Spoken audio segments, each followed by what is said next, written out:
Hello guys, welcome back to our channel legal classroom. आज हम लोग बहुत ही इंपॉर्टेंट टॉपिक डिस्कस करने वाले हैं, that is 42nd amendment act 1976। 42nd amendment was it India's और Indira's constitution? So let's start the video. Before discussing the 42nd Amendment Act 1976, we must know कि 42nd Amendment Act लाने की क्या जरूरत पड़ी, क्या सिचुएशंस अराइज हुई उस टाइम पे कि इंदिरा गांधी को इतना स्टेप आउट लेना पड़ा, उसको पूरा एक अमेंडमेंट एक्ट पास करना पड़ा। सो 1971 में जब जनरल इलेक्शंस हुए थे तो उसमें एलिगेशंस मेड किए गए कि इंदिरा गांधी ने इलेक्टोरल मिसकंडक्ट किया है। उस टाइम पे इंदिरा गांधी प्राइम मिनिस्टर थी। तो ये बात जब पूरे देश में फैल गई तो राजनारायण ने इंदिरा नेहरू गांधी पर केस फाइल किया। तो इसमें इलाहाबाद हाई कोर्ट ने जजमेंट पास किया 12 जून 1975 को। जस्टिस सिन्हा उन्होंने एक लैंडमार्क जजमेंट पास किया कि Indira Gandhi found guilty of electoral misconduct. इस केस का नाम है राजनारायण वर्सेस इंदिरा नेहरू गांधी। तो इसमें उन्होंने इलाहाबाद हाई कोर्ट ने गिल्टी फाउंड किया इंदिरा गांधी को कि हाँ, उन्होंने इलेक्टोरल मिसकंडक्ट किया है। इसके बाद जब इंदिरा गांधी दिल्ली गई तो दिल्ली में जयप्रकाश नारायण ने स्टूडेंट्स का कलेक्शन किया हुआ था। वहां पे बहुत सारे स्टूडेंट्स को बुलाकर रखा, उसको बोला गया था बिहार छात्र संघर्ष समिति। एंड उन्होंने रैली निकाली और उस रैली से क्या हुआ, उन रैली ने corruption of Indira Gandhi government के अगेंस्ट उन सारे स्टूडेंट्स ने रैली निकाली एंड उन्होंने स्लोगन दिया, सिंहासन खाली करो, जनता आती है। तो ये इंदिरा गांधी ने जब देखा कि सिचुएशंस बहुत खराब हो रही हैं तो उन्होंने एक डिसीजन लिया, that is internal emergency. Under article 352 उन्होंने इंटरनल इमरजेंसी इम्पोज कर दी। ये फर्स्ट टाइम था जब हमारे देश में इंटरनल इमरजेंसी लगाई गई। ये 25 जून 1975 को ये इंटरनल इमरजेंसी लगाई गई थी एंड बोला गया था जब तक इंटरनल डिस्टर्बेंसेस रहेंगे तब तक ये इंटरनल इमरजेंसी इम्पोज रहेगी। उस पीरियड को darkest hour of India's democracy बोला गया है। ये internal emergency first time 18 months तक के लिए कंटिन्यू रही थी। 18 महीने तक लगातार ये इंटरनल इमरजेंसी रही थी। और इसी इंटरनल इमरजेंसी के दौरान ही एक मीसा एक्ट पास किया गया, that is maintenance of internal security act 1971। And इसमें सारे अपोजिशन पार्टी जो भी लीडर्स थे उन सबको अरेस्ट कर लिया गया बिना किसी वारंट के, बिना किसी प्रोसेस के। एंड आर्टिकल 2021 को भी सस्पेंड कर दिया गया, प्रेस की फ्रीडम कर्टेल कर दी गई एंड लोगों को अरेस्ट करने लगे। और इंटरनल इमरजेंसी हमारी 25 जून 1975 से 21 मार्च 1977 तक लागू रही, 18 महीने तक। और during internal emergency Indira Gandhi passed one amendment, that is 42nd Amendment Act 1976. Now talking about 42nd Amendment Act 1976. This is the most criticized amendment passed by Indira Gandhi government of 1976. It is also known as mini constitution which tempered the Indian democracy. During emergency, Indira was unhappy with basic structure doctrine held in Kesavananda Bharati case. ये amendment जब pass किया गया, जब इंदिरा गांधी क्या थी, unhappy थी, जो हमारा बेसिक स्ट्रक्चर डॉक्ट्रिन पास की गई केशवानंद भारती केस में, तब उन्होंने 42nd अमेंडमेंट एक्ट को पास किया एंड इसको हम मिनी कॉन्स्टिट्यूशन भी बोलते हैं। मिनी कॉन्स्टिट्यूशन इसको क्यों बोलते हैं, क्योंकि इंदिरा गांधी ने इतने ज्यादा चेंजेस कर दिए थे हमारे इंडियन कॉन्स्टिट्यूशन में कि एक मिनी कॉन्स्टिट्यूशन बन सकता है। 42nd अमेंडमेंट इतना उन्होंने हमारे कॉन्स्टिट्यूशन को चेंज किया, उन्होंने प्रियम्बल में चेंज किया, उन्होंने फंडामेंटल ड्यूटीज को ऐड किया, उन्होंने बहुत सारे आर्टिकल्स को रीराइट किया, बहुत सारे आर्टिकल्स एड ऑन किए, डीपीएसपी को ज्यादा प्रेफरेंस दी ओवर द फंडामेंटल राइट्स, उन्होंने हमारे 7th शेड्यूल में चेंजेस किए, हमारी फंडामेंटल ड्यूटीज को एड ऑन किया। So that's why it is known as mini constitution. Preamble में उन्होंने क्या चेंजेस किए, उन्होंने 3 वर्ड्स एड ऑन किए, that is socialist, secular and integrity.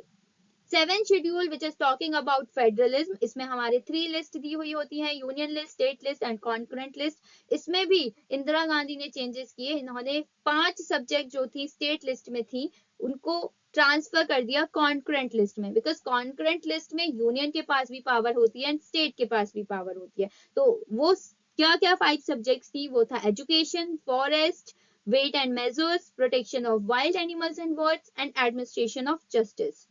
इसके बाद आर्टिकल 51A एड ऑन किया, that is part 4A of Indian constitution, जिसमें जो फंडामेंटल ड्यूटीज के बारे में बात करता है, इसमें इंदिरा गांधी ने 10 फंडामेंटल ड्यूटीज को एड ऑन किया. Then through 42nd Amendment Act, they have also bound the President to advise of the cabinet कि उसको cabinet की advice लेनी पड़ेगी. Allow center to deploy central forces in the state to deal with the conflicting situations of law and order. Give special discriminatory powers to the Speaker of Lok Sabha and Prime Minister under Article 329A. And उन्होंने क्या किया, directive principle को precedence दी over fundamental rights. Judicial power जो थी high court की, judicial review को उन्होंने कर्टेल्ड किया.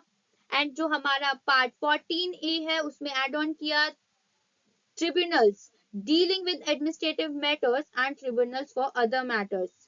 डायरेक्टिव प्रिंसिपल्स जो थे उसमें 4 न्यू डीपीएसपीस को ऐड किया, जो कि हमारी एग्जिस्टिंग लिस्ट थी उसमें 4 और एड ऑन उन्होंने करा दिए. अमेंडमेंट एक्ट ने आर्टिकल 31C का भी स्कोप इंक्रीज कर दिया. आर्टिकल 31C जिसको एड ऑन किया गया था bye 25th amendment act 1971. 31C क्या प्रोवाइड कराता है, 31C बोलता है कि स्टेट कोई भी लॉ बनाता है in relation to article 39B and article 39C और वो हमारे फंडामेंटल राइट्स को वायलेट करता है तो वो वॉइड नहीं होगा.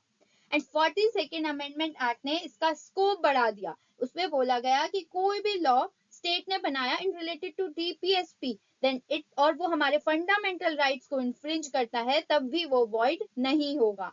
एक लैंडमार्क केस है 1951 का, state of Madras versus Champakam Dorai Rajan. इस केस में बोला था, सुप्रीम कोर्ट ने हेल्प किया था कि कोई भी डिस्प्यूट अराइज होता है between fundamental right and DPSP then fundamental right will always prevail. तो ये जो लैंडमार्क जजमेंट पास किया गया था सुप्रीम कोर्ट ने, ये इसको भी जो 31C है हमारा इसको वायलेट करता है बिकॉज इसमें फंडामेंटल राइट्स को इन्फ्रिंज किया जा रहा है ओवर डीपीएसपी. आर्टिकल 31D इसको भी एड ऑन किया गया था बाय 42nd अमेंडमेंट एक्ट. इसमें वर्ड एंटी नेशनल यूज किया. इसमें बोला कि कोई भी लॉ आप बनाते हैं रिलेटेड टू एंटी नेशनल और वो आपके फंडामेंटल राइट्स को इन्फ्रिंज करता है तो भी वो नल एंड वॉइड नहीं होगा. Example, if anyone say anything against the government then he would be arrested as it will be considered as anti national. 42nd amendment ने और भी आर्टिकल्स ऐड ऑन किए जैसे 39A, 43A, 48A in DPSP and उन्होंने इसने redraft भी किया, article 39F को रीड्राफ्ट किया. 42nd अमेंडमेंट एक्ट ने जो आर्टिकल 352 था वो प्रोवाइड कराता था कि जो हमारी इमरजेंसी है वो हम पूरे इंडिया में इम्पोज कर सकते हैं. बट 42nd अमेंडमेंट एक्ट के बाद आप आर्टिकल 352 में जो इमरजेंसी लगती है उसको आप पार्ट ऑफ इंडिया में भी इम्पोज कर सकते हैं. पहले तो था कि आप पूरे इंडिया में ही इम्पोज कर सकते हैं but after 42nd amendment act उसमें बताया गया कि आप पार्ट ऑफ इंडिया में भी इमरजेंसी इम्पोज कर सकते हैं. And there was a general rule that judiciary can review any law. पहले ये जनरल रूल था कि जुडिशरी किसी भी लॉ को रिव्यू कर सकती है बट 42nd अमेंडमेंट एक्ट ने इसमें भी चेंजेस लाए. उन्होंने एड ऑन किया आर्टिकल 131A को. वो प्रोवाइड कराता है कि supreme court can only review the central laws, union laws and high court can only review the state laws. तो यहाँ पे जो सुप्रीम कोर्ट और हाई कोर्ट की पावर थी उनको भी रिस्ट्रिक्ट कर दिया 42nd अमेंडमेंट एक्ट ने. 42nd अमेंडमेंट ने इंसर्ट किया article 144A regarding supreme court and article 228A regarding high court कि court will review the matter then it will be held through by 7 जजेस बेंच. सो इसमें भी इसके रिगार्डिंग भी इन्होंने यहाँ पे चेंजेस किए. तो हम देख रहे हैं कि इसलिए इसको मिनी कॉन्स्टिट्यूशन बोला गया क्योंकि इसने lot of changes has been done by the Indira Gandhi through 42nd Amendment Act. and जब internal emergency 21st March 1977 को रिमूव कर दी गई उसके बाद जनरल इलेक्शंस फिर से हुए. देन मोरारजी देसाई इस टाइम प्राइम मिनिस्टर बने. जब इसके बाद इलेक्शंस हुए इमरजेंसी हटने के बाद तो मोरारजी देसाई प्राइम मिनिस्टर बने इंडिया के. उन्होंने सबसे पहला काम क्या किया, उन्होंने 43rd and 44th amendment act किया कॉन्स्टिट्यूशन ऑफ इंडिया में. अब आपको पता चला होगा कि इसको मिनी कॉन्स्टिट्यूशन क्यों बोला गया है, क्योंकि इन्होंने प्रियम्बल में भी ऐड ऑन किया, इन्होंने 40 आर्टिकल्स को रीराइट किया, 40 आर्टिकल्स में इन्होंने कुछ ना कुछ चेंजेस किए और 14 आर्टिकल्स इन्होंने अपनी तरफ से ऐड ऑन किया. So that's why it is called as mini constitution और we can say Indira's constitution. I hope आपको 42nd अमेंडमेंट एक्ट बहुत अच्छे से समझ आया होगा, क्योंकि मैंने इसको डिटेल में एक्सप्लेन किया है. If you like the video, please hit the like button, share and subscribe the channel. Thank you so much.